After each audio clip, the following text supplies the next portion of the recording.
Doing the throw, for the end zone, touchdown, Parker. Picked off by Xavier Howard. Tagovailoa trying to pick up for it, fires to the end zone, touchdown!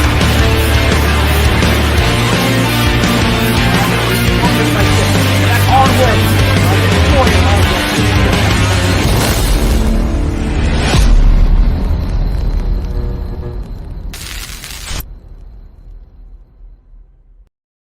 What's good, Fin Nation? What's good? It's your boy Reason. We're back here for another one, and tonight I am joined by Kevin Dern of DolphinsTalk. He's coming back for another one. How are you doing tonight, Kevin?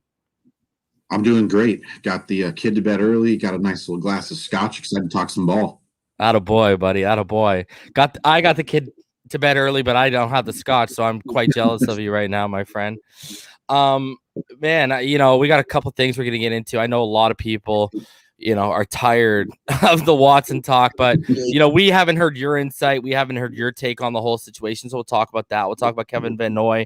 We'll dive a little bit into the draft. Because you're one of those people who, you legitimately watch tape, you do evaluation. So I'm going to pick your brain a little bit about the draft, and we'll talk about free agency, some guys you're eyeing. All right, let's get right into it though. Let's start off with something that, now let's start off with X. And I want to get your opinion on this. Okay, so we have about 36 million right now, give or take, in terms of, and I'm sure that's going to grow. We'll talk about that in a little bit. But what are your thoughts with the whole X situation? We've already made him the top paid guy once before. No doubt he earned it again. Okay. The problem is, whether right or wrong, he had a little bad PR with that whole thing that went down in Georgia. 2 years ago, had the domestic over the purse with his girlfriend and stuff. I want to get your thoughts. Where are you in the and let's not forget the agent he brought in is the same one who got Paul Soliai and Olivier Vernon paid out of town. Where's your stance on what you do with X in terms of, would you guarantee him more money, pony up a little bit more, or would you be looking to move on off of him right now? Because I think we can all make the case his value is probably never going to be higher than what it is right now. Yeah, well, I think in terms of his agent, David Cantor, I think he had Derek Shelby as a client as well. Oh, okay. I forgot about those that. Guys were gone. As far as X goes, I think, a lot of people last year wanted to try and trade him off after they drafted Noah Ogbah round 1. And I remember I kept telling people, I was like, look, if he's healthy, he's going to ball out in the system. And, arguably should have been defensive player of the year this year. I don't know why they ended up settling on a higher number for Byron Jones's contract originally, but I know the team, their philosophy is to build from the secondary forward on defense. So, while his value's higher, I think, and I hate to even go down this road this early, I think the only way you end up trading him is if it's in a Deshaun Watson deal, only because Xavier Howard is from Houston and he might be open to going back there. That being said, we'll talk about the Watson stuff more in depth. I think he, like you said, he definitely earned that money. I think you have to pay him. I don't think you need to beat out Jalen Ramsey's number. I think you're trying to thread that needle a little bit. So maybe you find a way to restructure that deal, maybe lop a year or two off the back end so he can hit free agency again. Give him his money now, and then it still keeps everybody happy. One thing I was talking about is with a couple other Dolphins fans, you look at the defense, the core of it, most of it's signed for the next 3 years or more. So, which also is the same amount of years Brian Flores has left. So, if you can keep that core together, and I think if they do some just clever things with the cap, they're really one of the few teams that can kind of keep their offensive, which, that core is still kind of in the process of being built. But you can keep both sides of the ball's core intact for the next 2 or 3 seasons. So I think they should try and pay him. I don't think they need to break the bank, and beat Jalen Ramsey's number, but pay him what he's worth. Maybe restructure it so he can test free agency one more time and just see if he's happy with that offer. But I mean, I don't think he's going to be as good of a corner in any other system around the league. Like, I think this system is perfect for him. Yeah. So either here or in England, that's where he's going to be best. All right, I want to go off of this. Just one sec. Sam donated $10. Said, "Keep up the great work, Reason. Love the show, fellow Finns fan from Canada. Appreciate you, Sam." All right, sticking with X for a sec, because there's another player I want to bring up in terms of I'm going to ask you, should they pony up a little bit more money early on him? Two things. One with X, me and my partner EM. If you go back to last training camp, we were like, because we heard a lot of the, people trade him, and we're like, whoa. You at least got to see what he can do next to Byron for 1 year. And, a lot of people like to rag on Byron Jones, and I don't get it. Byron did a fantastic job this year. And let's be honest, he's the reason why X was targeted so much, because he was locked down over there, right? A lot of people, get caught up in the sexy stats, and they don't realize that, when you ain't hearing Byron's name, that's because he's doing his job. And that's what you want with a guy like that. So with that, go ahead. I was going to say, I think that partnership works because people don't realize it. They think that, both of those guys are just straight up man-to-man. Obviously, Byron Jones is, and he does it really damn well. Mm-hmm. You can do a lot of sneaky things with Xavier Howard. People don't realize he can play off man. He can trail. You can do a lot of different stuff and play man on one side, zone on the other. Like, I think the partnership works.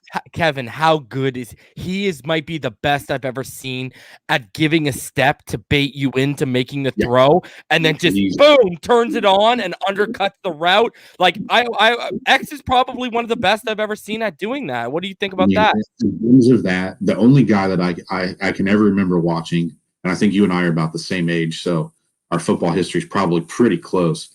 The only guy I can say that was heads and tails better than that was prime Deion Sanders. Yep. So, I mean, I was at that Indianapolis game in 2018 when he picked off Luck twice. He crossed, a third of the field to undercut a tight end who wasn't even his responsibility. Like, he knows what he's doing. And I think Miami runs a lot of pretty unique stuff. I'm hoping at some point this spring to kind of do a breakdown on what they did. But I would say for Dolphins fans, if you want a one-game sample of how good those two are and how they play off each other, watch what they did to San Francisco. Oh, yeah. It was a lot more zone than it was man that day. And they made Jimmy G, and I don't even remember who the backup is, the kid from Iowa. They made those dudes pay. Like, that was a fun game to watch from a defensive perspective. Yeah, man. X is, he's so special. And I agree, because I had the same private conversation where I was talking about the baiting, and my partner brought up the same thing. He's like, the only one I've seen better is Deion. So I agree with you 110% on that take. Maybe Prime Revis would be up there, but really Let me ask you this. Two things. One, would you be okay? I know you said lopping a year off, okay, or two. Would you be okay, because his contract ends a year before Byron Jones, I believe, right? Would you be okay if they added a year so they both line up, that they end at the same time, right before the first round picks of this draft class go into the 5th-year option, just so they can spread out the money a little bit more? And number two, we always hear about the Patriot way, Kevin, and how, I don't go there because I think Flo's trying to create his own thing. But, you always hear, the Patriot way, they come from the Patriot way. Well, the Patriots tried to trade Stephon Gilmore fresh off his Defensive Player of the Year win last year. So, is a trade or them exploring it really out of the realm of possibility? Well, to answer the first part, I would be okay with it so long as X is okay with it. If you can find a way to restructure that money to make it work, however they want to do that. I know Brandon Shore is really, really good at his job. He's the senior VP of football ops. I'm sure they'll figure something out. I think it's going to be more, does David Cantor have a giant axe to grind because of what happened with Soliai and OV and Shelby back in, 2015, and then Soliai was 2014, I think, 2013.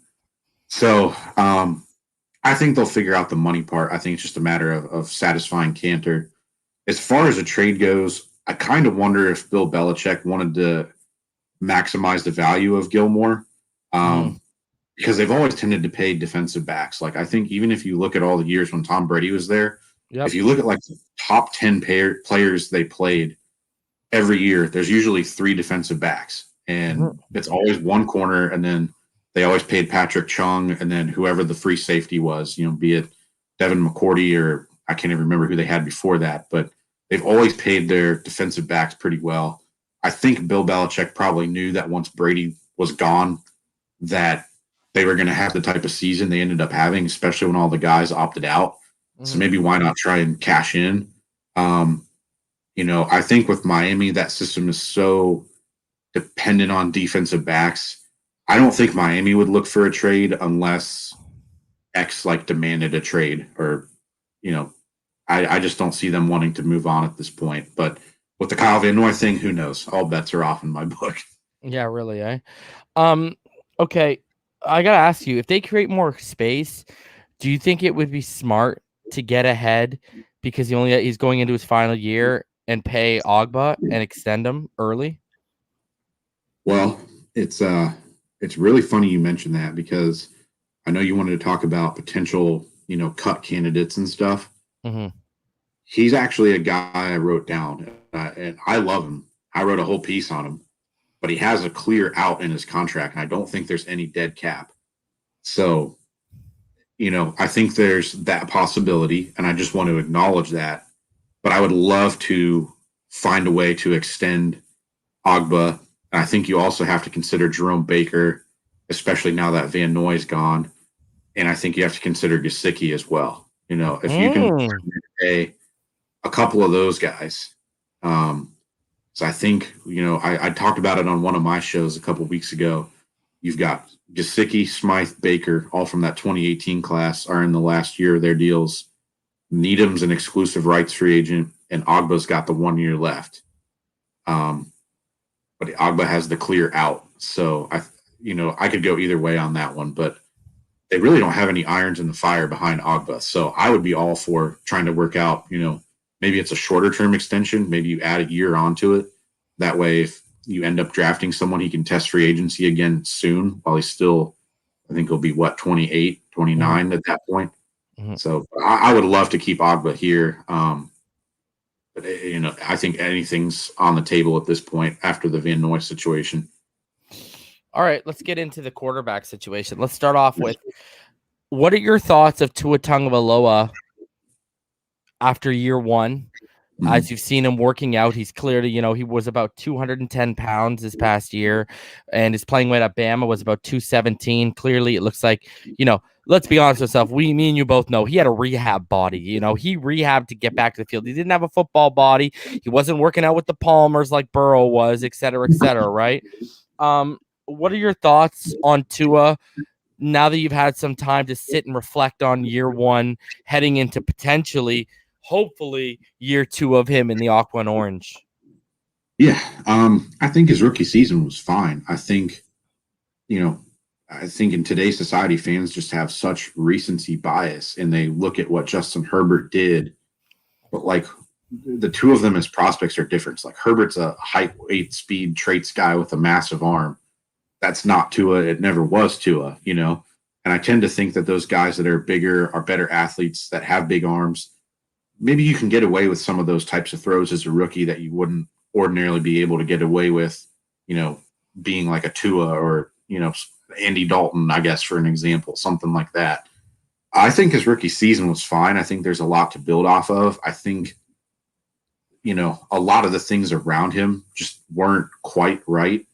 I think Chan Gailey obviously had more trust with Fitzpatrick. They had worked together. I can't remember from the one Twitter thread I did way back when, but I think they had been together 5 or 6 seasons. So he knew how to call a game for Ryan Fitzpatrick. Mm-hmm. I don't think he, had as much trust in Tua as maybe he should have, because I always thought Tua did better when they were in empty sets or in no huddle. Yep. And it seems like that's what Fitz always got. I think back to that second Jets game when Tua missed it with the thumb. I think they threw 34 passes in the first 45 plays or something like that. I would have loved to have seen Tua get a game plan like that. The running game, I think, was below average. Offensive line certainly had some really bad days. I think back to that Denver game. That was a catastrophe. Yeah. So, I think he went through a hell of a lot. And, looking at the stats, I extrapolated him out to, I think it was 14 games in that one thread, because that's the most that Fitz had ever played in a season under Chan Gailey. And I think really the only thing that Fitz had that was higher were, like average yards per attempt. But I mean, that's just because he's a gunslinger. He's not afraid to chuck it, and throw 50-50 balls. Mhm. And I think, I think Tua's got a lot of potential. I think Miami has the chance to do something pretty unique this year and just add a lot of components to the offense. It wouldn't surprise me if there's a lot of changes. Like, I know people want to talk about Preston Williams, but, I could see them upgrading on him. I could see them getting rid of Jakeem Grant. I don't think Malcolm Perry should feel safe, with his roster spot. I think everything's on the table. If they truly want to build around him, there might be some hard decisions coming down the pike. Were you frustrated like I was, especially in that Raiders game where they only did it once when Tua was in, but all of a sudden when Tua goes out, Chan Gailey starts exposing the Gesicki on Raekwon matchup. He's clearly calling it different. You know what I mean? And then you go back to the Arizona game, right? I believe that was the game where they asked him, after, and they said, did you know Tua could run the up tempo like that? And he's like, oh no, did I? I was just as surprised as anyone else. And then the KC game, apparently he was telling reporters that he doesn't like that up tempo nonsense. So you've already identified a strength, then you're kind of crapping on the strength like the next week.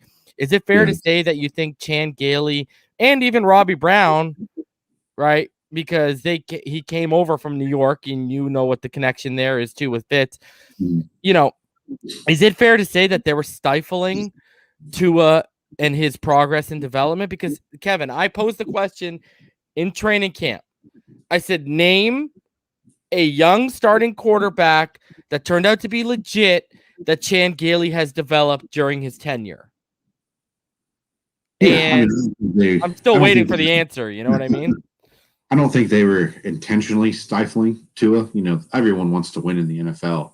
It's performance business. Yep. But I think maybe Chan Gailey had some certain, I don't know what the right word is, not stipulations, not benchmarks, but maybe like certain reasons for doing things. And in his mind, maybe a rookie quarterback's just never going to live up to that. Even if it's Dan Marino, you just don't know how he thinks. But I remember, I think it was Chris Kaufman had a pretty good thread on Twitter about how Brian Flores, a lot of times in practice media availabilities was preaching tempo. And that kind of runs counter to what Chan Gailey said, and there's a reason that he's gone. Robbie Brown's gone. Even Steve Marshall, who I thought he did a pretty solid job given what Miami had on the offensive line. But there's a reason all three of those guys are gone. And those guys were all, Steve and Robbie were both Chan Gailey guys. So, I think they have a lot of opportunity to do some unique things this year. And I just think the personnel wasn't quite where it needed to be if you're going to really tailor an offense to Tua. But it was pretty clear that last year, or at least in the 2020 offseason, they prioritized defense. You paid big money to Byron. You paid big money to Van Noy, Lawson. You brought in Ogbah. You still spent a first-round pick on Igbenogany. You spent a second-round and a third-round pick on Davis and Jones. Like, they got the defense in working order first. And, I think it was Dante Collinelli made a great point when we did the roundtable a month or two ago. It's almost like building kind of like the Patriots of the early 2000s. And I hate making the Patriots references, like you said. Yeah. Flo wants to do his own thing, but like Tom Brady wasn't the same quarterback coming out of Michigan as he is now. Oh, yeah. They built that team on defense and a running game and screens and quick passes. It seems pretty similar to what Brian Flores has in mind for Tua, at least based on year one. So I'm fine with that. And I think the focus this offseason, barring some complete surprises like the Van Noy thing, is going to be about building for Tua. So yeah, I'm encouraged to see what they do. And it's funny you mentioned Tom Brady, because I feel like just like Tom Brady, Tua is going to be elite from here up. And that's what's going to be the problem for defenses. You know what I mean? Because let's be honest, Tom Brady didn't have the strongest arm in the world. Tom Brady isn't the most athletic guy in the world. But from here up, the guy's elite as elite can be. And I think that's where Tua is going to fall into as we progress. You know what I mean? So I wanted to get your quick thoughts on it. Okay, so you mentioned Robbie Brown, Marshall, Gailey. Are you a fan of what they've done with the co-coordinator call and also bringing in Charlie Fry to, continue have some continuity, keep familiar with the terminology? You listen to what Najee said about the Senior Bowl and Pat McAfee. He said he looked at their playbook, saw a lot of Alabama installs, concepts, and plays, and that tells you they're doing what Gailey didn't do last year, but what Zach Taylor did with Burrow. And what you're supposed to do with your young quarterbacks, give them a lot of familiar plays that they can just slide in there with. So clearly, Godsey and Stootsville are adjusting the playbook. Do you think, with who they've surrounded him with, that, he is prepared to make a much better leap than what we saw in year one, just by what they're putting around him, just offensive staff-wise? Yeah, I would think so. And I think the key one is Charlie Fry, because I know, this Tua's known him since the Elite 11 stuff. And, that connection I think is strong. I mean, having the co-coordinators doesn't bother me at all. Like, I hate to bring up another New England reference, but like Brian Flores started out there as a special teams guy. Then he went to offense. Then he went to defense. They had a couple seasons where they didn't even have an offensive coordinator.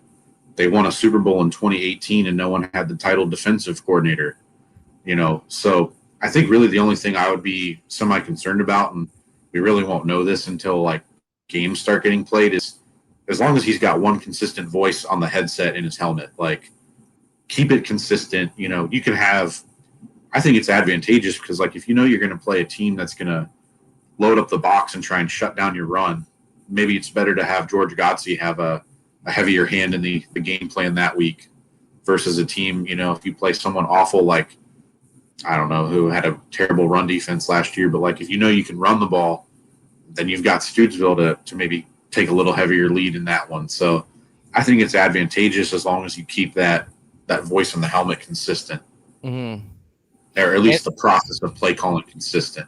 And do you think one of them should be roaming the sidelines, the other one up, in the booth from that eagle view? So basically, like you said, you have that consistent voice, but that other guy can say, hey, I'm seeing this. This might work. Just take it into consideration. I think you could even do it where like maybe Charlie Fry is the guy that's up in the booth, because as I understand it, it looks like Stootsville will still be working with the running backs. Godsey will be working with the tight ends. Passing coordinator and running coordinator. On the field, at least to talk directly to the guys when they come off, after a series or whatever.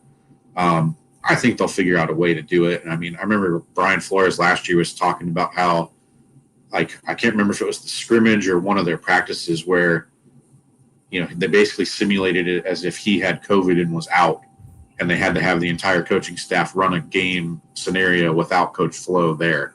So I think they'll be fully prepared for whatever it is they decide works best for them. I love it. All right, so let's segue. Sure. What are your thoughts on this whole Watson situation? And are you in the camp where, you get he's a top 3 quarterback, and if the deal makes sense, you would understand why, but you kind of want to keep building with Tua and what we have and what we've started to accumulate here? Where are you at on the whole situation? Just call me Switzerland. I'm neutral on this. Like, I think they're on a good path, and like I was kind of alluding to before, that with the core of the defense, you've got that 3-year kind of runway. You'd probably have more of a runway on the offensive side of the ball if you stick with Tua. So, being that you're likely going to have several rookies who are, if not starting, at least going to be heavy contributors this fall, if you get a Deshaun Watson, does that shorten your runway too much? Because every rookie needs time to acclimate. And if you had Deshaun Watson, maybe he can mitigate some of that time, but his contract spikes up. I think it's over $40 million next year. $43 million, I believe. There's ways to work around that or, restructure it. But I think you would end up shortening the runway of the whole team. Like, you're probably going to end up having to move on from a Byron Jones or an X or someone like that before you want to, if you have Deshaun Watson. So I'm good either way. I'll understand it. I really want to see what Tua does with one more year. And, who knows at this point, the Texans organization is such a mess. It may end up being like the Carson Palmer situation in Cincinnati. And what was that, 2010, 20? Yeah. I can't remember. I should know that. I think it was 2010. I'm pretty sure it was. It was either 2010 or 2011 because it was right when they drafted Andy Dalton. Mm-hmm. But, who knows? Maybe the Deshaun Watson situation is still ongoing in 2022. I would love to see Tua get a full year with hopefully an improved offensive line and hopefully with better weapons, then make your assessment. So, if you want to move on after 2021, I'm sure they would have reason why they would want to do it, but I don't think that's going to be the case. I think he's going to really improve and make a nice jump in year 2. Yeah. And I know that's kind of a cop out. I wasn't definitive, but like, I really like Tua. He was my top quarterback coming out in that draft. I was so happy they didn't have to trade up to get him. I think that was a huge thing for Miami, given the resources they had. So I'd love to see them kind of put this whole project together. Mm-hmm. I know there's the shiny object out there in the distance, but I know. And I gotta say, Kevin, you brought up a little bit of the point with the contract of Watson. Am I the only one who thinks a lot of these people that are in the trade for Watson, make it happen camp are really undervaluing what you can do with a rookie quarterback on that rookie contract? Yeah, I think so. But it's also, how do you quantify, because there's just things that Deshaun Watson's always going to be able to do that Tua can never do. Yeah. He's not that kind of a running athlete. I think Watson has a considerably better arm, in terms of being able to stretch the field. Maybe that saves you a game or two, somewhere, but there's no quantifiable way to measure that. So I do think with the, let's face it, this team's going to be built on defense for the next, however long Brian Flores is here, really. Being able to keep both sides of the ball intact for as long as you can gives you a longer Super Bowl window. So if Tua improves, the rest of the team's going to continue to improve. And if you can keep that together longer, that's just, another year you have a chance to win the big one.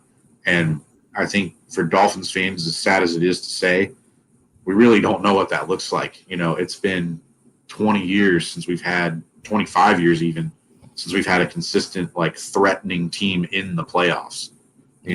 I was in middle school, the last time we had that. So, yeah, because me and you, we might have been young, but we both know Jay Fiedler wasn't taking us to the promised land, brother. We weren't going to start lying to ourselves at a young age.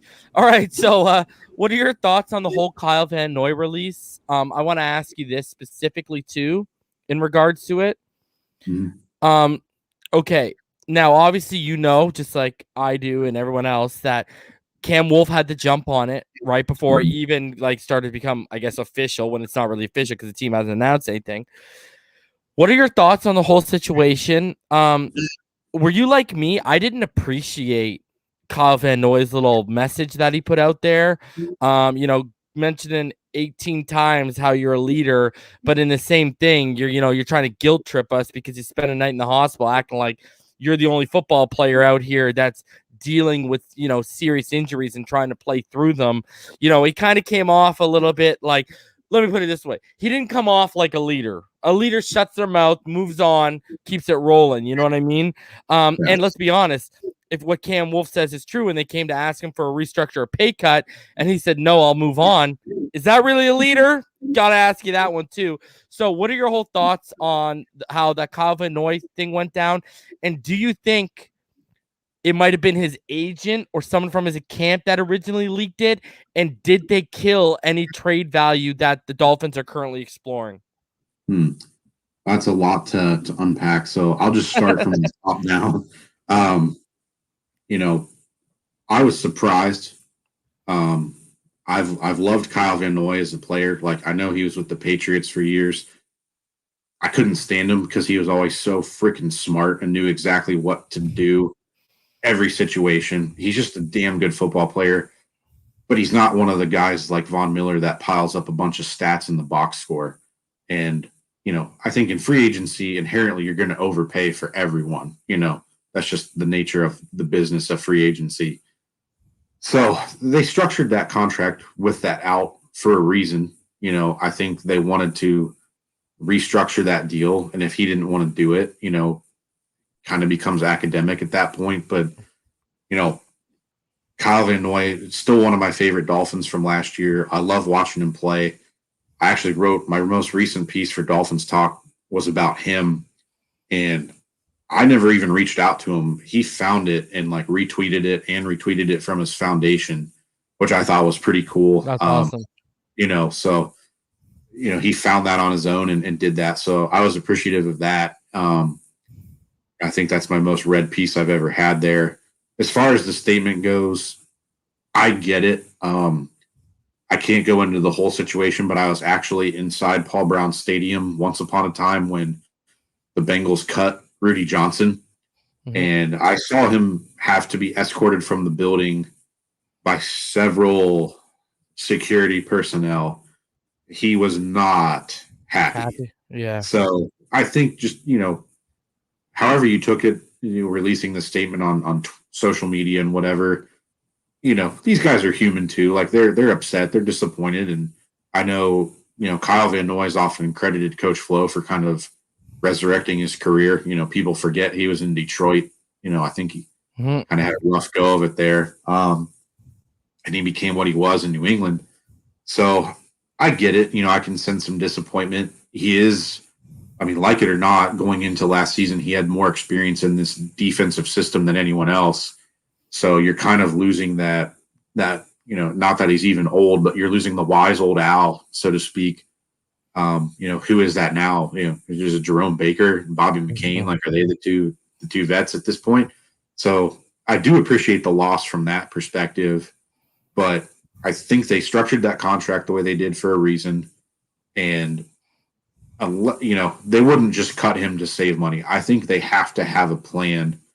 And I actually wrote down a bunch of names for that one. I can't wait to hear this one when we get into it. Yeah. Yeah. So, it sucks. I feel for him. He's always seemed like a good guy. I know he had kind of a challenging childhood and all of that. You can read his story and, learn a lot about him, but it's business. It's the NFL. It's cutthroat. Guys' dreams die every day, and Kyle Van Noy is going to end up on another team. As far as the trade value or his agent leaking that, I don't know. Couldn't tell you about that. As far as the trade value, maybe they get something. I've seen a couple people kind of float out there. Maybe they do like what they did with I can't remember if they did it for Robert Quinn, but they did it for Tannehill where, maybe they'll pay a chunk of his salary to kind of get a better pick or something like that. But, I think Kyle Van Noy fits really well in a certain defensive scheme, and there's really only a handful of teams that are going to use him in that way. So I'd be surprised if they got a trade, done. But I think there's a lot of intriguing options that could be as good or better down the road at that same spot. I wanted to ask you quickly before I get into my cuts and restructures question, because you brought up his name. It just popped in my head. What do you think about I'm not the hugest Jerome Baker guy. Mm-hmm. All right. I'm not at all. All right. What good is 110 tackles when 90 of them come from 5 yards beyond the line of scrimmage? You know what I mean? And, when your best trait is your pursuit speed. But to his credit, I said I did a film breakdown of him earlier in the year. I said his best, is after the second game. You know what I mean? I said his best. Yeah, I don't think he's instinctual. I don't think his read and recognition skills are very good. But, I said he's best used as an off-ball blitzer. Put him on the line of scrimmage between the tackles and send him in the blitz. That's what I said. And, hey, that's how they utilized him to his highest point by doing that as the season progressed. I've heard a lot of rumblings about, anywhere from, if we franchise tagged him, I know it would be around $16 million. I've heard a lot of rumblings that he wants to get paid.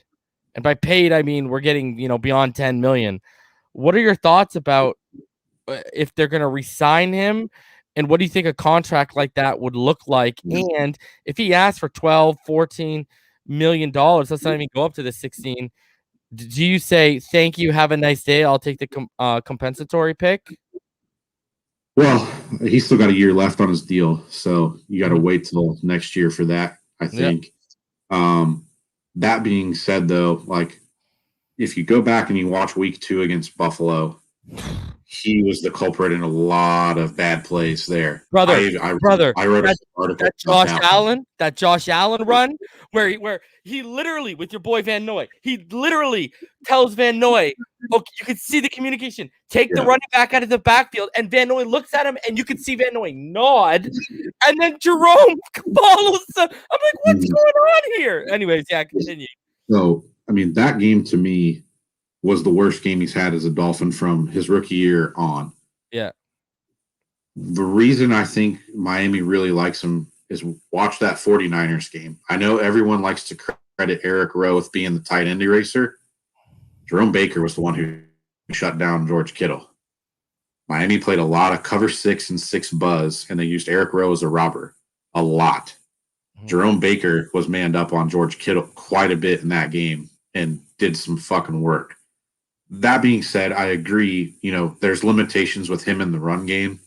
And in traffic, right? Yeah, and in traffic. And you might always have that, but I think as Raekwon Davis gets better, as Christian Wilkins gets better, I think if they end up using Andrew Van Ginkel in a heavier role, I think you can kind of hide Jerome Baker in a sense and still keep him in that role.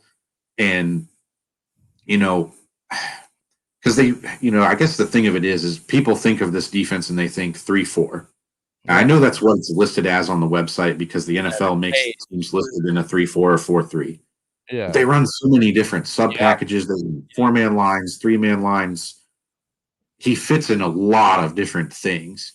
And I kind of feel like that's why they've never really prioritized having a middle linebacker. Like, I know Raekwon McMillan got hurt some in 2019, but he only played like 500 snaps at most. Elandon Roberts has been kind of the same way. Is Jerome Baker perfect for it? No, but I think you can use him in a number of different ways. Like, I go back to that Kansas City game where they played him on the open side edge and moved Van Ginkel to where Van Noy's spot was because he was out. You can do a lot of stuff with him.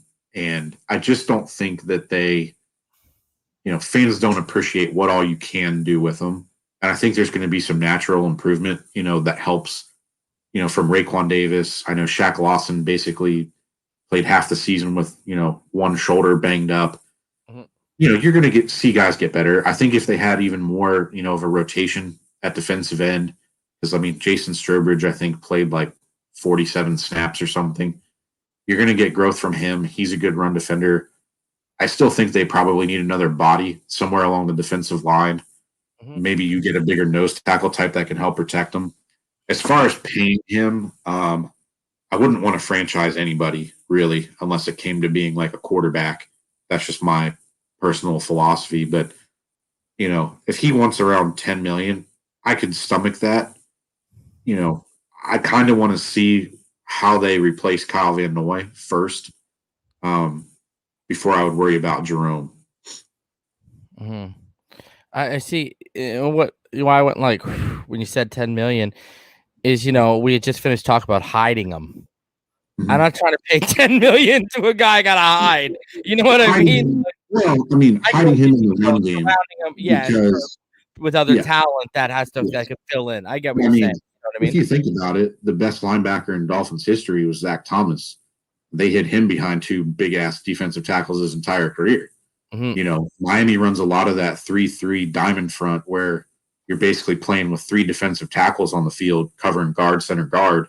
Jerome Baker doesn't have a gap in that scenario. He's a free defender. So you're hiding him that way, but you're also making better use of his skill set, And I guess until, the next Dante Hightower comes along, you have to make do. That could be Zavin, buddy. That could be Zavin, who a lot of people want. No. A lot of people want this kid. A lot of people want this kid. I watched him. He is not Dante Hightower. Not even close.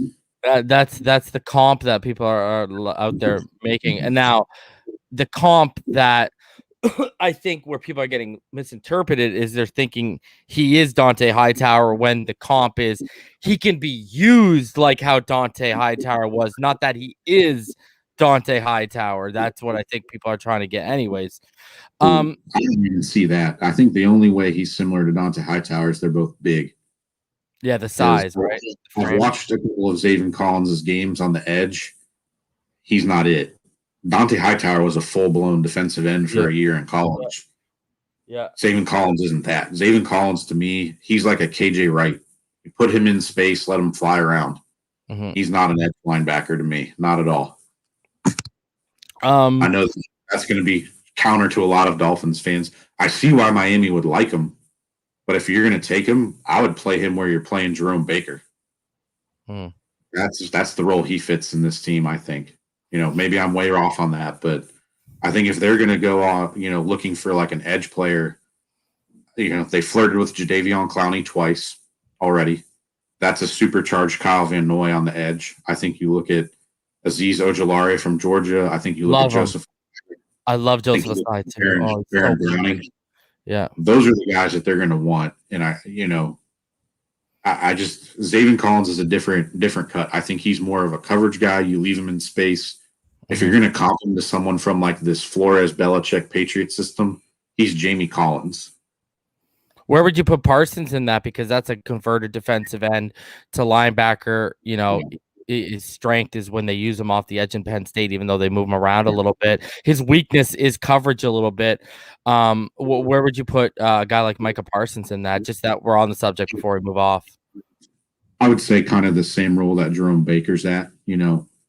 You could even start him in kind of like that Elandon Roberts role and see what he can do. Mm-hmm. But I mean, at some point, he's still 6'2", 245. Like, you're at a natural disadvantage on the edge in the NFL at that size. Unless your name's Yannick Ngakoue. Yeah. He's the only guy I've seen that can do it. It's funny you said that because I've told people I think Micah's just a more souped up version of Jerome Baker. That's what I think he is. Yeah. Mm-hmm. Yeah, like if they drafted a Micah Parsons, he could make them eventually say, okay, well, you know what, Baker, we don't want to pay $10-12 million. We got this guy. That's how I see him. You know what I mean? Exactly. If they drafted Parsons, he becomes Elandon Roberts for a year, and then when Baker's a free agent, you let him go. Yeah, exactly. But again, I just, like we talked about a little bit before the show, I just have a hard time seeing Miami being on board the Parsons train up high. Yeah. Okay, so are there some, I know like Hearns is out there, Wilson's out there, Jakeem Grant's out there. I've even heard Bobby McCain's name float around in terms of guys who could be cut. In terms of restructured, I think we can both agree Eric Flowers needs to be restructured or traded at that contract. Good God. Because I do think he hindered Austin Jackson's development. I mean, we can go back, and I know you saw it too. Yeah. How many times was he driving his man in Austin Jackson's hip and causing him to lose his block? It was like driving me nuts when I was seeing this guy. You know what I mean? And even when Austin was playing at that high level before he got hurt, what are some names you think may be cut or asked to take a pay cut / restructured on this team? Yeah. Well, I talked about him before, but Ogbah has that out. I just have a hard time seeing him do that, given that there's really nothing behind Shaq Lawson at defensive end at that point. If you get rid of Ogbah, Bobby McCain, I think his contract number, you have to circle that. But, at what point are you just making holes in your team? We have no depth, right? We have no depth at safety, right? Like the backup guy that they really wanted to use there was Jamal Perry. They used him in the Seattle game when Bobby got hurt. He was on the COVID leave, I believe, in the Kansas City game, and Clayton Fedulum got roasted for that touchdown, and then he missed the run that Tyreek Hill had for a touchdown. Speaking of Fedulum, are you really wanting to pay that much for a special team safety? I think he's a candidate. Wilson and Hearns, like you said. I'm a little higher on Jakeem than most, but I think at the very least you need to ask him to restructure because he's just never. Don't do it He's to just me, Kevin. together as a receiver, but like there's so much value in him as a returner. Like I wish they would have given him a different deal at the start. See, you know what I don't like about Jakeem, Kevin? You can literally tell how his game's going to go by the return game. If he start, because you've seen it. If he starts bobbling early returns, usually he's going to have a problem right in the game catching the football as well. It's kind of crazy. It's like a pattern this guy creates. My thing is, I agree with you when the ball's in his hands, the dynamic ability he has as a returner. The problem is, there was a couple times this season, more than a couple, where we held our breath on the return up if he's going to catch it. Yeah, I mean, you're always going to have that with him, but let me guess. I'll phrase it this way: Okay. Why is Adam Gase the only coach that's ever thrown him a fucking screen pass? Yeah. I guess I understand it now with Adam Gase and all of his screens, but I think a creative offensive coordinator could use him so much better than anybody's used him before. I wouldn't want him to be one of my top 3, maybe even the 4th receiver. Like, if you can keep him as a returner, a 5th guy, a gadget type player, like, why can't you use him like you used Malcolm Perry? Now, I know Malcolm Perry did a lot of the quarterback sneak stuff, some of those types of plays. Maybe Jakeem's not suited for given his size, but, put him in the backfield, run some option stuff with him, give him jet sweeps. Like, we never saw that very much. We saw it in the Jacksonville game. He carved up Jacksonville, and then he just kind of never reappeared again. Mm-hmm. He's always had inconsistent hands dating back to Texas Tech. Like, that's just who he is. Mm-hmm. But I still think there's something there. Like, I'd perfectly understand it if they cut him. No issue there. But I'd rather try and restructure him and see if you can get more out of him. Mm-hmm. If you don't have to rely on him as a top 3 guy. Yeah. All right. So, there's been a lot of chatter, a lot of smoke around Aaron Jones to Miami. I even had someone hit me up personally that, they basically know the man that raised Aaron Jones through high school and stuff. And, that person told me directly that he's willing to take a little bit less money because the interest is mutual with the Dolphins. And obviously we also know that, I mean, he didn't have to tell me, but we know the state tax obviously has a play with that one, right? Where are your thoughts at with Aaron Jones? Do you think it's a real possibility? Do you think he'll get franchise tagged? Because their GM came out and just talked about that, vaguely. But they're also a team that an organization that doesn't like to use a franchise tag. What do you think about the possibilities of Aaron Jones coming here? Do you think they're realistic? What's your whole take on the Aaron Jones to Miami thing going on right now? I think he'd be a good fit in the offense, but it just seems weird every year that Miami's always linked to like a high-paid free agent running back. Last year it was Melvin Gordon. I think weren't they linked to like trying to make a trade for Ezekiel Elliott at one point when he was starting to get unhappy?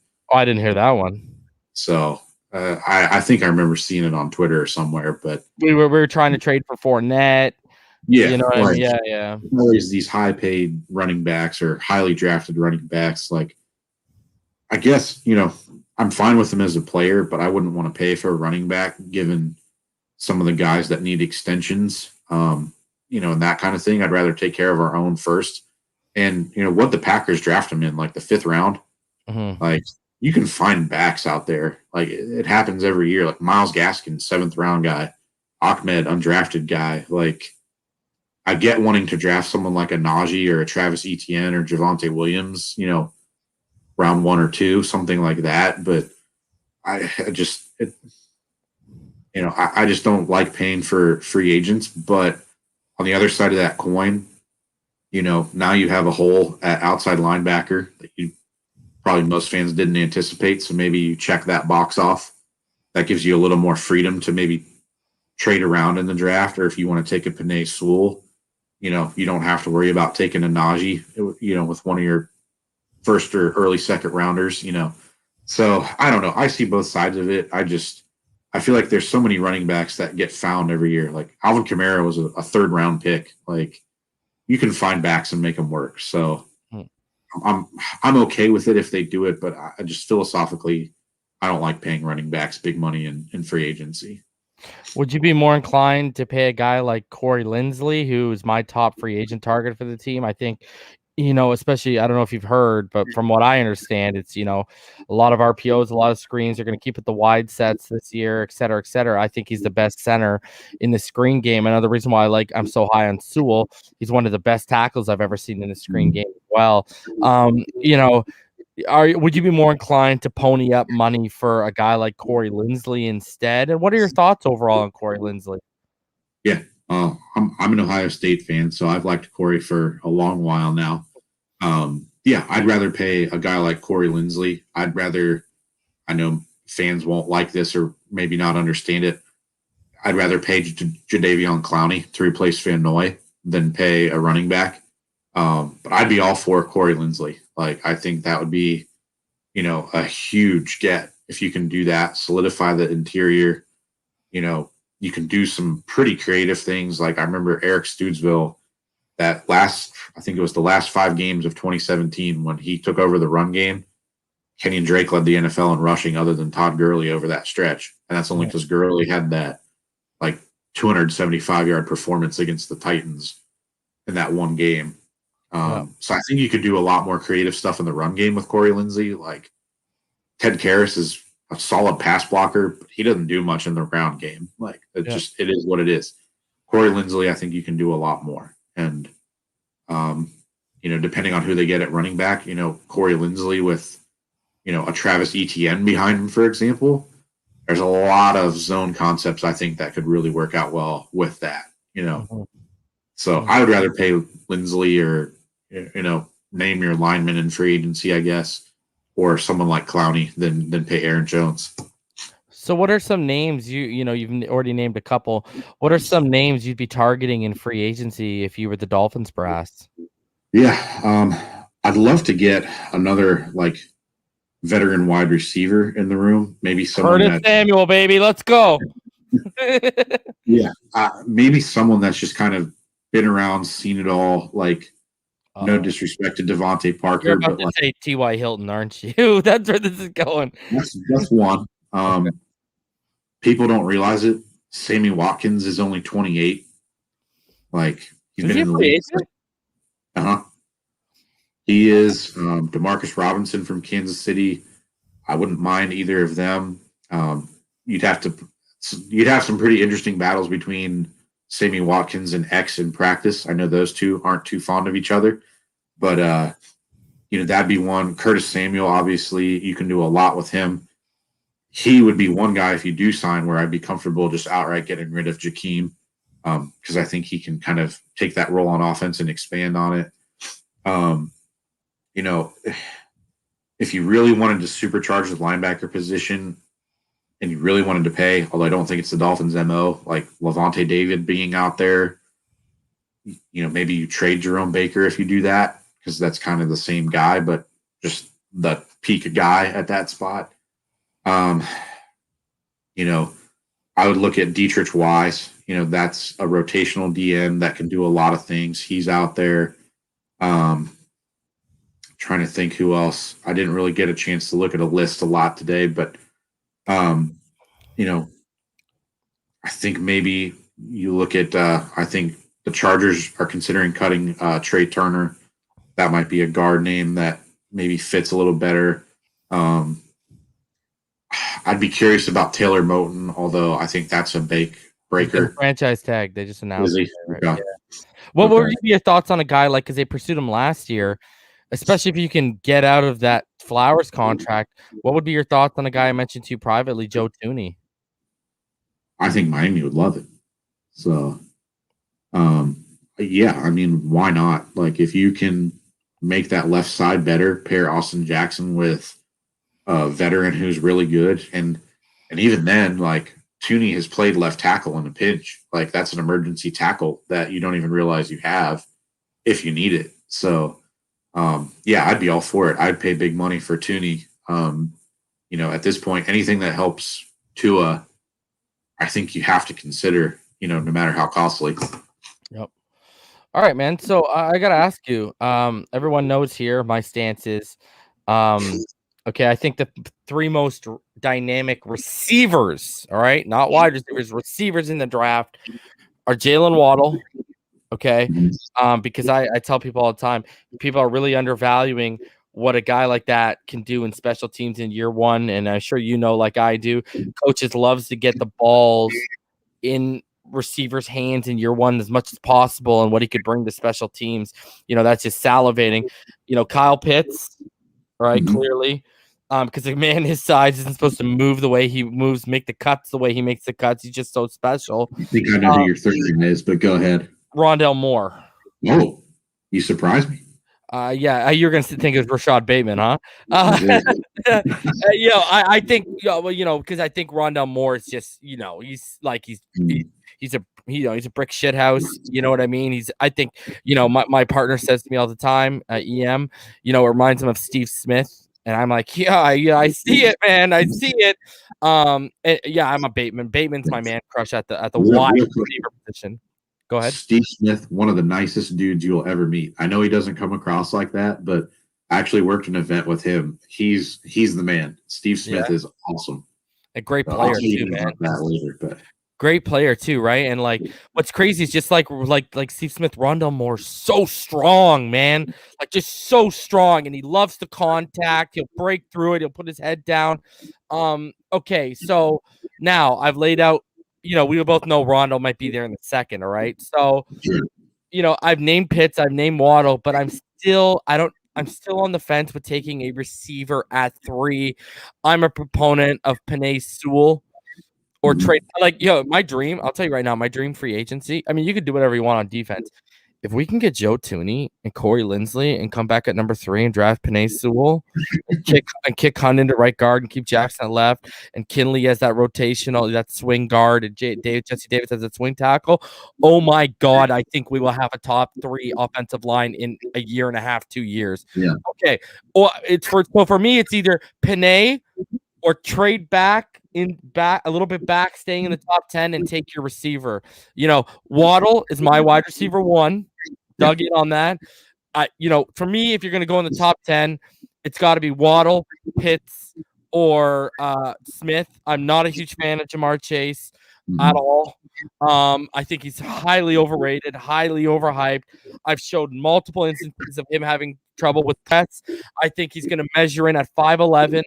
Just like how, LSU listed Justin Jefferson at 6'3" when he had to measure in, he was 6'1", and you just saw the picture of Devontae and Justin standing next to each other, and Jamar Chase is clearly 1.5 inches at least shorter than them, okay? So, for a guy whose elite traits are at the catch point, you know what I mean? Like, I don't think he's going to come out here and blaze a 40 anytime soon.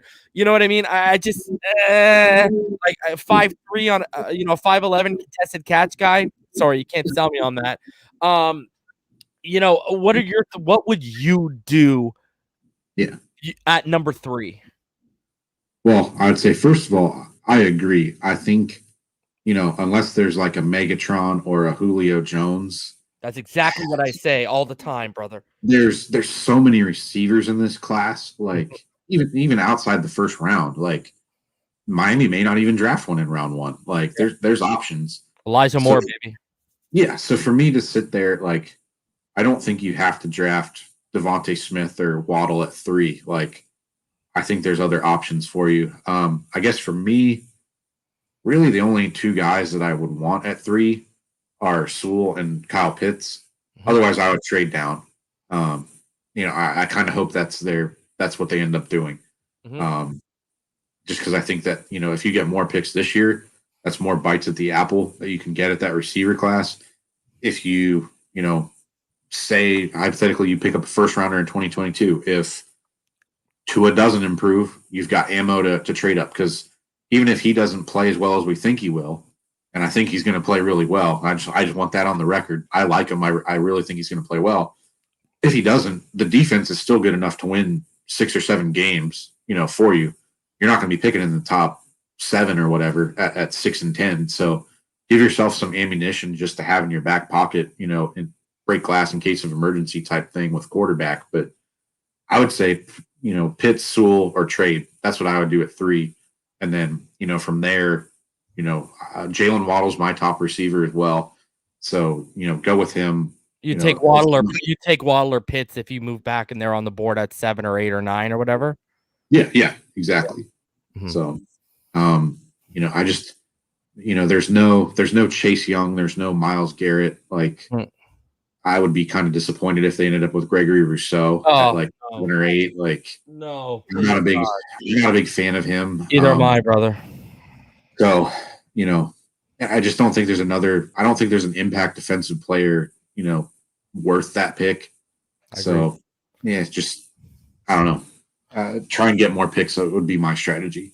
You named like Azeez Ojulari and you named Joseph Asai, who are guys I've been preaching to my subscribers for months and months. I love them both. What would you think? Would you be willing to pull the trigger if a guy like Kwity Paye fell to 18? I would pull the trigger on all three of them at 18 and not even think twice about it. Because with Osai, he's played middle linebacker. So, like, I don't think he's as good as Dante Hightower was coming out, but he's good. You could try it. I feel like Van Ginkel's probably going to get moved into that Van Noy role. So maybe you bring in Azeez Ojulari, who's kind of always been a right side edge. He's comfortable there. Yeah. Just put him in where Van Ginkel was. Kwity Paye, I really like him. The funniest thing to me is, like, I hear more negative stuff about him from my friends who are Michigan fans than anybody else. And I can't figure out why, because the dude's, they keep telling me you can measure it at like 6'2", 6'1". I'm like, okay, that's fine. I don't care. He's a damn good player. Like, I would take any of those three at 18. And do you think, I got to ask you, that we're on the 18 topic, do you think they could very well go off the board if they take it? Let's say Fields or Zach go second, right? Because I keep telling people, don't get locked in on trading back, because last year we had quarterback needy teams, and the Dolphins and the Chargers decided to wait and see how the board fell to them instead of moving up. You know what I mean? And if let's say a lot of people have Fields as their number 2 and they have Zach Wilson a little bit farther down, they're not going to move up. I don't think they're going to move anyways. You know where I'm going with that. Anyways, if we were to take a Panay or Kyle Pitts at 3, okay? Do you think they could totally go off board? Because a lot of people are expecting offensive heavy in the first 3-4 picks. Do you think they could go off the board when Anaji's sitting there and they could take one of those defensive players you and me are really high on at 18? Yeah, I mean, the fan base won't like it, but I mean, let's face it. Like, in terms of being elite, top level in the NFL, the defense is way closer than the offense at this point. Yeah. So if you can get that, final piece or two to have a top 5, top 3, top 1 defense every year, go ahead and do it. There's plenty of options on offense. Like, you've got time still. You've got 2 second-round picks. Use them. Yep. And I'll tell you, Kevin, I've been a proponent because I'm getting sick of seeing these mock drafts where we're always trading back. Why can't we have a mock draft where we take Panay at 3 and then we trade back up into the top 10 and we take a Pitts, a Waddle, or a Smith with that 18th pick? I mean, why? We've accumulated all this capital. Why can't we be viewed as an aggressive team, in your opinion? Like, the media, the mainstream media, Kevin, they've kind of locked in on this, and they've got a lot of people like me and you would say, okay, we're okay with these players, or trade back. Most people are like, yo, just trade back, right? And I think too many people place so much value on having a stockpile of draft picks. Yeah. Like, I hate to bring up this example, but like the New York Jets damn near made 2 Super Bowls, and they spent draft picks like it was, candy. Yeah. Look at the Rams now, like, how many picks have they made? They keep trading for players. And will they make in the next 3 years, right? But I mean, I would say consistently over the last 3-4 years, they've been better than Miami. And I know we beat them head to head, but like, track record as a whole, they've done a lot better job than the Dolphins have had. So I mean, treat draft picks like currency. Like, you only maximize it when you spend it. Like, if you just keep stockpiling, if you're not spending them on premier players, what does it matter? Yeah. Sorry, the scotch is catching up with me a little bit. No, it's okay. Go ahead, brother. Go off. So, yeah. So, I don't know. I mean, I don't see any reason why they wouldn't be aggressive. I mean, I've kind of heard, that like Chris Greer is a guy that's never going to not make a call or not answer the phone. So if he has an opportunity to do something, I think he's going to try and do it, and if you have to trade up and get, say they take Panay at 3, if Waddle's still on the board at like 9 or 10, why not go get it? If he's your top guy, go get him. Yeah. So I agree. Or Pitts, or Smith, right? Yeah. I want to get your opinion on this quickly. Okay, so I created a little controversy with my board. Every year, I release 5 big boards based on the 5 needs that I identified for the Miami Dolphins, and I usually do top 10, and then I have honorable mentions, right? And you're so making me look bad because I still haven't even put my first board together. yeah, I put my wide receiver board out because I was like, even if they get one in free agency, they'll probably double up, right? So, anyways, trust me, I'm holding off on the running back one, so that's for sure. My linebacker board should be coming next week too. Anyways, I digress. Okay, so I caused a little controversy. All right, my top 5 were starting from 1 was obviously Waddle. Then I went Smith. Then I read my boy Rashad Bateman. And then after I saw him run a 4.37, 4.39 at the Exos, I said, "Oh, please, baby." Yeah. And then I had Chase at 4. I had Rondell at 5, but I told everyone if Rondell wasn't 5'9", he'd be probably flirting with wide receiver 1 on my board. Okay, where do you? I want to ask you specifically, where do you land on Jamar Chase? Because people are surprised, obviously, with Twitter and stuff like that, the draft community is very big there. Dante, I've had Matt Valdovinos on here, guys who share a lot of the similar views that I have with Jamar Chase, the concerns. Where do you view a guy like Rashad Bateman? And you don't have to rank them. Where do you view a guy like Rashad Bateman, and how do you view a guy like Jamar Chase? Well, I'll start with Jamar Chase. Like, to me, if Miami's going to go into the season with Devontae and Preston Williams, like, I kind of feel like they're a little too similar. I mean, I would rather have that dynamic ability. Like, I would rather have Waddle's speed or Rondell Moore, or if you miss on them, Demetric Felton. They need someone who can take, a 10-yard slant and get 30 yards out of it. Like, was Myles Gaskin our best yards after catch guy last year? Like, because of that one play in the Raiders game? Like, I mean, Miami needs people who can take small passes and get chunks out of it, and they just don't have that. Like, I think they wanted Jakeem Grant to be that. I don't think he got enough opportunities, but the ones he got, he didn't do enough with. So I just don't see Jamar Chase as being a great fit for Miami. But I think he could have success in the NFL if he goes to the right system. I just don't think that's Miami.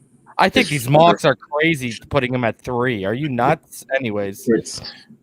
I feel like this year's a weird year where, like, other than Trevor Lawrence and Sewell, and I would argue I just said Sewell, Kyle Pitts, other than those 3, like, to me, there's not that elite lockdown corner. There's not a Myles Garrett, Chase Young type. It's just kind of those 3 guys, and then you have this huge group where there's not a whole lot of separation, in my view.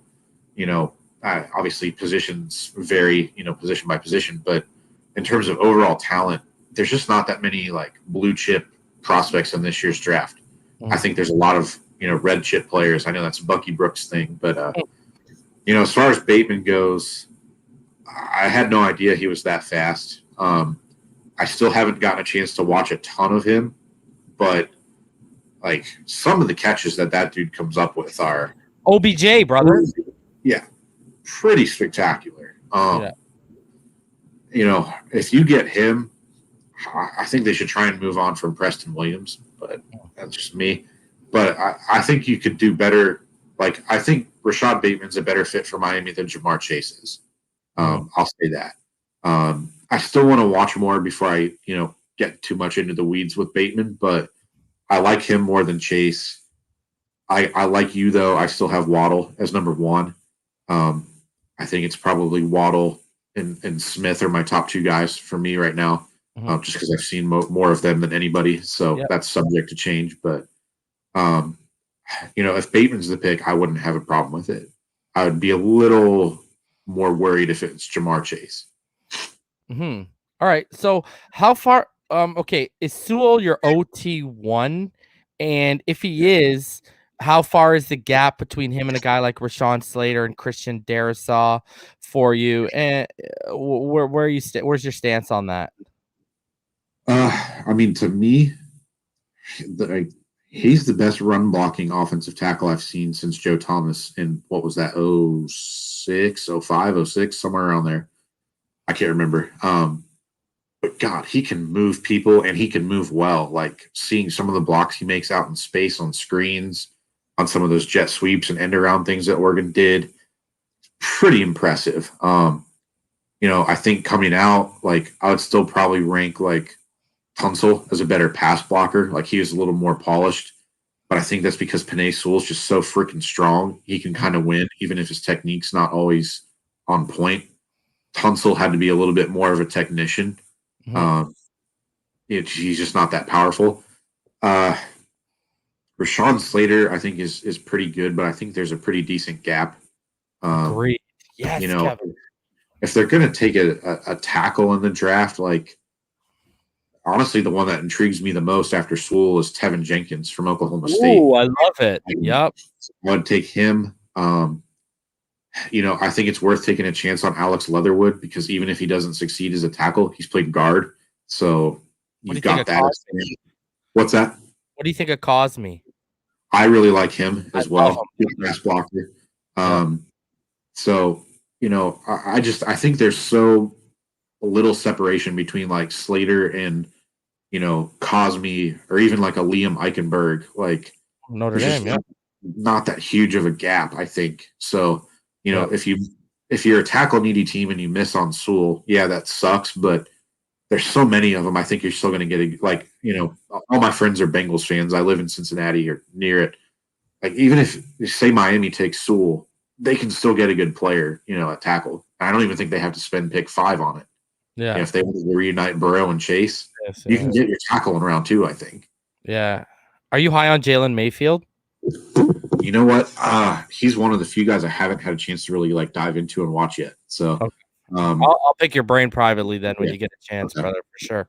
Love talking ball with you, man. I love intellectuals, football minds with high aptitudes like yourself. No, man. I'm over here poisoning mine right now. So, so who's again? I gave my 3, but I'll only ask you you can name 1 or 2, or you can name 3 if you want. Who is the most, again, wide isn't in here, tight end isn't in here.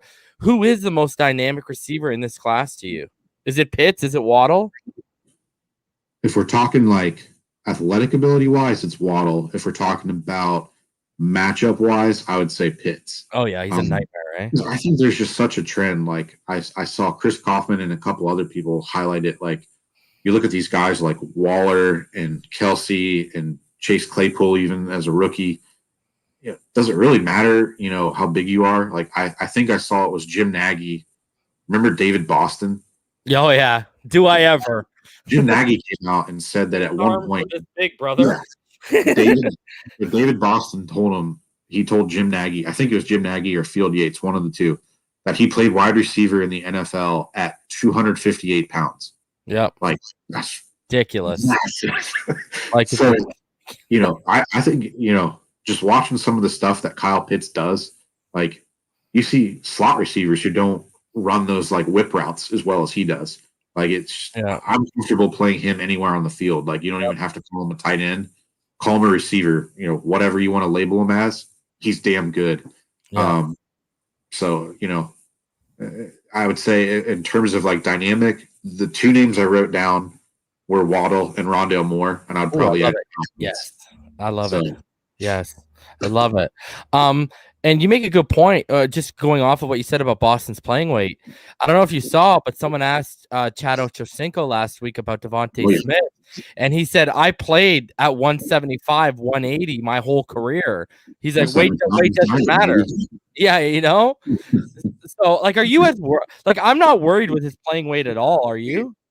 I mean, Smith reminds me of Marvin Harrison. Like, as long as you're smart and you don't take monster shots, you're good.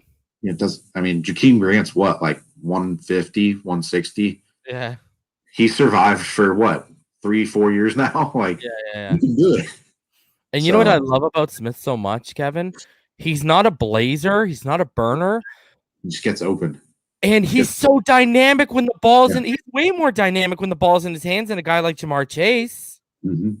I just love it. The guy's just special, man. And it goes to what you said. He's a high aptitude, smart player, right? Like I just love. And I know we were talking about the picture earlier. Standing next to Justin Jefferson. You'll have to send me this picture. I don't know if I've seen the picture that you're talking about, but okay, I can bring it up for you. I remember reading the thing about Justin Jefferson being listed taller than he was.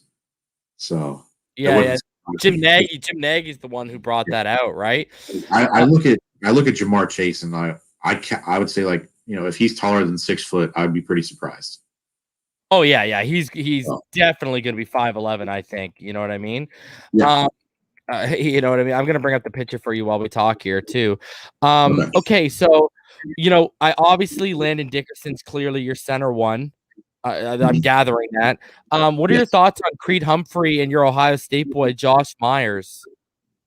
Josh, I like him. I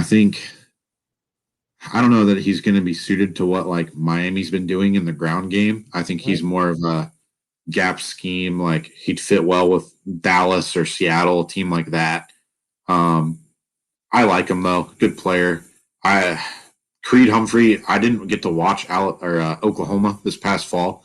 So I'm just kind of going off of, 2019, but I really like him. But I mean, to me, Landon Dickerson is such a people mover.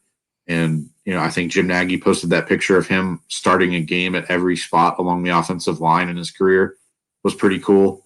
So, I'm fine with what they do, but like, I would rather get a veteran center to help Tua. So for me, it's Lindsley, or if you have to re-sign Karras, even if it's like a short-term deal, let Tua have a veteran guy in front of him, for one more season at least, or even half a season. Like, if you take Landon Dickerson and, wait till he's recovered, because I can't remember when he tore his ACL. Was it the semifinal game? Yeah, it was. It was a couple weeks before the championship. Yeah. So odds are, unless he makes a freak recovery, he's probably starting the year on PUP or short-term IR. So, here's the picture, brother. The picture that I keep talking about, just so you can gauge it. Yeah. Obviously Smith, Jefferson, then Chase, and you could see the clear height difference, right? Like right across the board. And what I was saying here is, look at Devontae. Looks like everyone was ripping Devontae on his skinny legs. I mean, look at Justin Jefferson. Yeah. Look at their body size, their frame, and their legs. I mean, is there that much disparity when you just look at the picture to you? No. I mean, it almost looks like Chase should be a running back. Like, you know what I mean? So that's the picture I'm talking about, but you can clearly see the height difference, right? Right. So, I don't know, that national championship game, what Smith did was pretty unbelievable. Like, he can play on my team any day. You know what I mean? And what's crazy is, if I'm a proponent of, if Tua would have went back this year, he probably would have won the Heisman. He would have won another national championship. He'd probably be drafted higher than Trevor Lawrence, right? Because his worst finish ever as a starter would have been a loss, right, in the championship, right? So, all right, just a couple more questions before we get out of here, because I know you've already almost given me an hour and a half of your time. What were your thoughts on Quinn Meinerz' Senior Bowl performance? I think the most interesting thing was seeing those workouts he was doing up in the wilderness and all that. I can't remember. I haven't watched the full Senior Bowl game. I've got it recorded. I've been through most of it. Did they even let him play in the game? It's I'm more talking about the practices. Like, remember when he had the reps against like Patrick Jones and dominated him and stuff? Yeah. So I watched the practices. I was really impressed with him. I think he's exactly what Miami's going to want on their offensive line. Like, they seem to want these big, dense guys who can play with power. In my opinion, it's basically trying to replicate what New Orleans did, put big, strong guys in front of, a smaller, less mobile quarterback. Breeze and Tua, same height, kind of stylistically similar. I get it. I'd love Quinn. Is it Meinerz or Miners? I don't know how you say it. Meinerz. It's Quinn Meinerz. Yeah. I would love him to be a Dolphin. I was really impressed by him. The jump in competition doesn't look like it mattered much at all to him. So, love him. Yep. What's your who's your top linebacker in this class? And my man crush at the position is Nick Bolton. I just love the way he hits. Back-to-back 110 plus tackle seasons in the SEC. I get a lot of Zachy Thomas vibes from him. Who's your top linebacker when you look at this class, and what are your thoughts on a guy like Nick Bolton? So are we going like off-ball middle linebackers or like everybody? Let's go. You know what? Pick your poison. Okay. I would say for me, Bolton would be number 2 if we're just counting like off-ball middle linebacker types. I've got him behind Parsons. Mm-hmm. That being said, I think he might be more intriguing to a team like the Dolphins than maybe Parsons is. I know that, makes no sense to most of the people out there. But, like, again, I go back to look how they've treated middle linebacker. Like, it's not a full-time position. I think Nick Bolton would fit in really well. Big hitter. I was really impressed with him in that game against Alabama that they had. I think that was Missouri's season opener. Mm-hmm. He and Tyree Gillespie, like, both of those dudes were like, okay, they're on my list. They can be on my team. I really like Bolton. I would say Parsons is probably number 1 just because you can be a little bit more dynamic with him. I'd be really curious to see, I know Seattle and Minnesota already have Wagner and Hendricks, but like him in a defense like that would be pretty special, I think. I guess if we're talking about edge guys, it's kind of a toss up between Ojulari and Asai. I guess it just kind of depends on what you're looking for. I think Ojulari is a better edge player right now. He also has more experience doing it. I think Asai, more versatile. Mm-hmm. So you could go either way with them, but like those are probably my top 4 guys. I really like Baron Browning.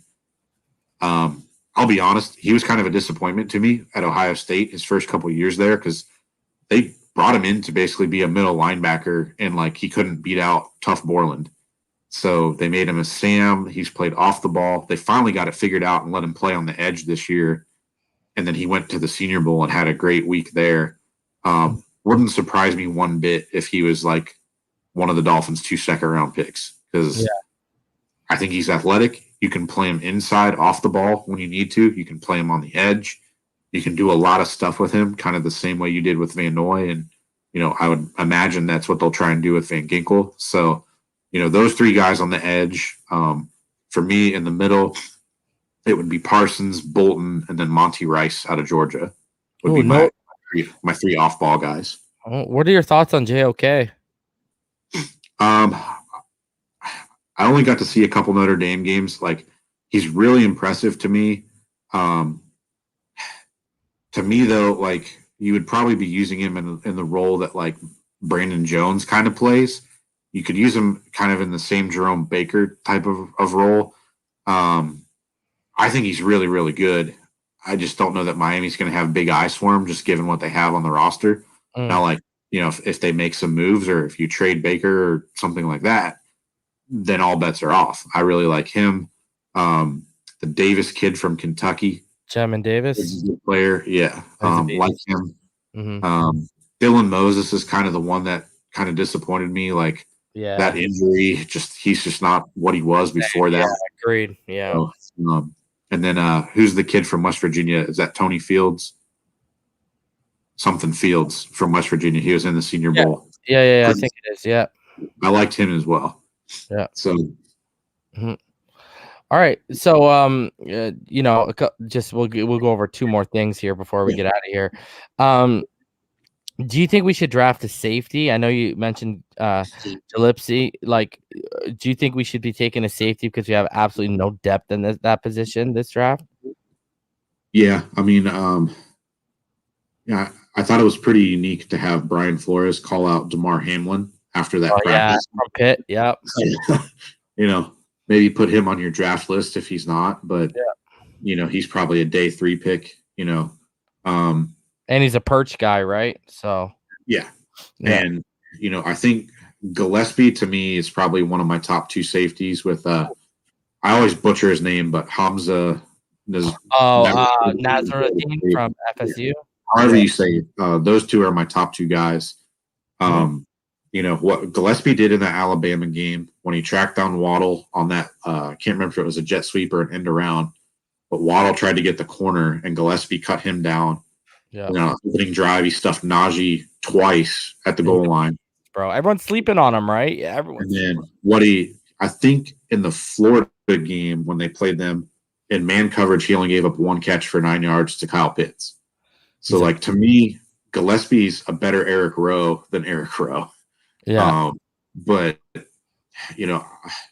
I think they have to address it at some point, but I just don't know when. I think it probably depends on whether they keep Bobby McCain or if they cut him.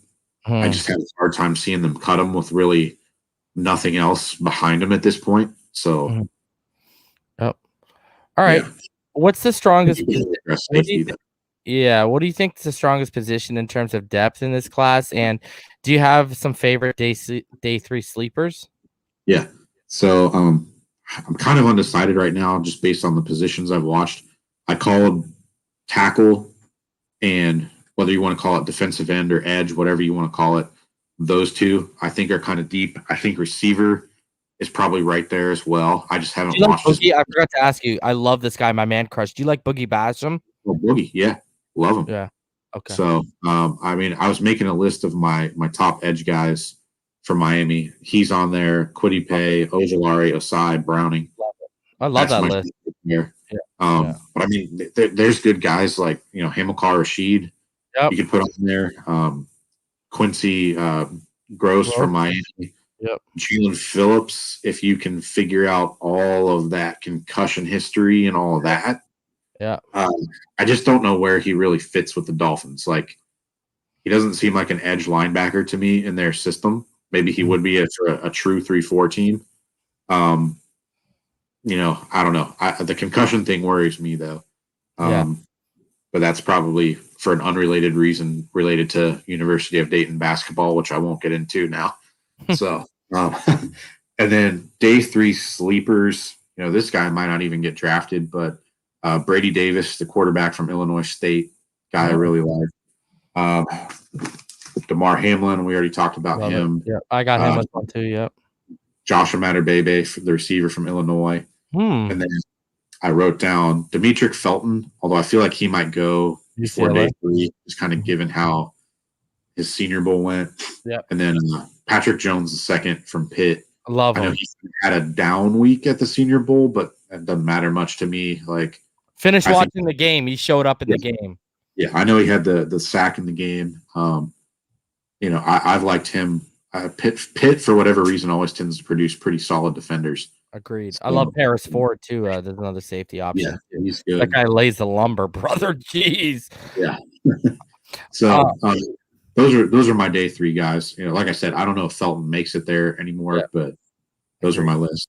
And I just got to ask you before we get out of here: are you buying into the Mac Jones hype? And did Devontae Smith and Jalen Waddle, specifically Devontae Smith, not do a damn good job of propping him up or not? Yeah, I like, everyone talks about the big four quarterbacks. I like all four of them better than Mac. Yeah, I agree. I don't know. I'll tell you a funny story when we're off the air about the quarterback that Mac Jones reminds me of. Okay. No one will know who it is, but yeah, I don't know. I guess if it were me, I wouldn't want to draft him and then be like, okay, this dude's starting day one. Mm-hmm. I could see maybe a team like Pittsburgh where that Big Ben's on his last year. Maybe you try and groom him for the future, although they already tried to do that with Mason Rudolph. Yep. I don't know. It just seems like a risky proposition. Agreed. Maybe he'll end up in New England and be like Tom Brady again. I hope not, but it just kind of seems like his path. He just kind of stayed the course at Alabama. I know he was there when Tua and Hurts were there and just waited his time, played well. But, how much of that is that system and having, guys like Smith, Waddle, the Mechie kid, Najee Harris as your running back with who's the other kid, Brian Robinson. Like, you're just loaded. Like, yeah. I don't know. He seemed like he had a great year, and I just wouldn't want to build my team around him. You know, I'd want to sit him and wait for at least a year before I had to start him. Agreed. Yep. All right, Kevin. Guys, you can follow Kevin on Twitter at KevinMD4. Go ahead and plug all you do. Go ahead and plug your pod on Dolphins Talk as well, because you do great stuff over there, brother. Yeah, thanks, man. It's been awesome being on the show. Thanks for letting me drink a little scotch and talk some football. I love it, brother. You're an awesome guest, man. Yeah, thanks. You guys can find my articles at DolphinsTalk.com. Currently working on a piece about Solomon Kinley and just doing some investigating on whether he was better at left guard or right guard. Hoping to have that up by the end of this weekend. I also do the Dolphins Talk Weekly pod. I usually have that out Saturday or Sunday. We'll hopefully have that out Sunday this week. But you can check it out there. And again, like Reason said, Twitter handle KevinMD4. Thanks again for having me on the show, man. It was awesome. Brother, you know what? I want you to know right now, you know, you are a mainstay whenever I do these round table discussions. You know, when I'm going to do those, you're going to be a mainstay, one of the first people I always ask for it. And brother, this ain't going to be the last time you're back here, and it's just me and you talking football. You can bet your bottom dollar I'm going to probably be asking you after free agency and sometime after the draft too. So I appreciate you coming on, man. I love your insight, bro. You just, you know, how else can you say it? But except you know what you're talking about, and I love people who know what they're talking about. So you know what I mean. So guys, smash that like button, subscribe if you haven't. There's still about 267 of you in the room. I know we peaked around just over a little 300. So go ahead, smash that like button. And guys, you know, unless something breaks this weekend, I will be right back here on Monday night. And until then, you already know what time it is. Fins up all day, every day, and appreciate all of you for spending some of your Friday night with me and Kevin. We'll see you guys on Monday. Have a good and